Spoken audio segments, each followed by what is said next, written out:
कर रहा होता है। ठंडी हवाएं चल रही होती हैं और वो ठंड से कांप भी रहा होता है। ये ले पकड़ भाई मेरे जूते और इसको जल्दी पॉलिश कर दे, मुझे बहुत लेट हो रहा है। जी मालिक, अभी करके देता हूँ। ये लीजिए मालिक आपके जूते, और 50 रुपए हो गए आपके। 50?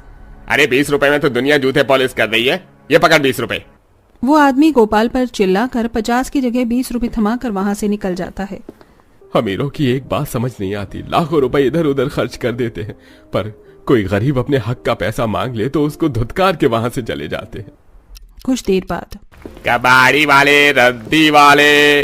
गोपाल की नजर कबाड़ी वाले की रेड़ी के ऊपर जाती है, जहां वो देखता है कि उसकी रेड़ी पर इलेक्ट्रॉनिक चूल्हा और कुछ हीटर रखे हुए हैं, जिसे देखकर गोपाल कहता है, भाई साहब ये इलेक्ट्रॉनिक चूल्हा और ये हीटर आप मुझे कितने रुपए का बेचेंगे? अरे भाई साहब, मेरे लिए तो ये कबाड़ है, ये इलेक्ट्रॉनिक सामान पूरी तरीके से खराब है, लेकिन अगर आपको चाहिए तो मैं आपको 100-200 रुपए में बेच दूंगा। गोपाल अपनी जेब में से 100, 50, 1, 2, 5 के सिक्के इकट्ठा करके पूरे 200 रुपए इकट्ठा करता है और कबाड़ी वाले के हाथ में देकर उससे इलेक्ट्रॉनिक चूल्हा और हीटर खरीद लेता है और उसको लेकर घर पर आता है। बेटा, तेरे हाथ में ये इलेक्ट्रॉनिक चूल्हा और ये हीटर, मैंने तो सुना है ये बहुत महंगा होता है। बेटा, तू ये कहाँ से लेकर आया है?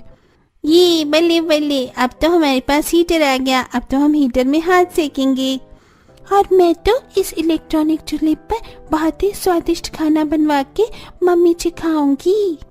माँ, आप लोग इतना परेशान मत होइए।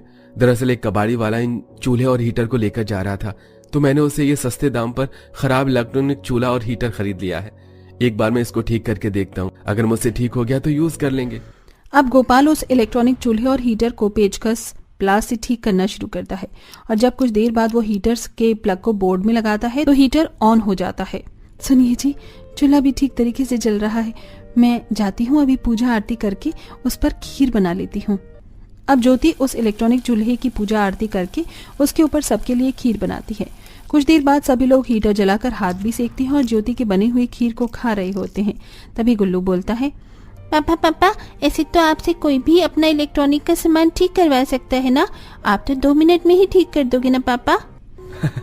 हाँ बेटा, क्यों नहीं। सभी लोग खीर को खा रहे होते हैं और ठंड में अपने हाथों को हीटर पर सेक रहे थे।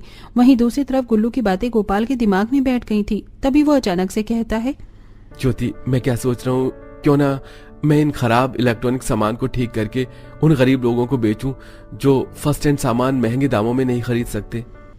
हाँ गोपाल, इस काम में कोई बुराई नहीं है और कुछ समय में मैं, माँ जी और दीपा मिलकर भी घर में काम करते थे, तो हमारे पास भी कुछ पैसे हैं। आप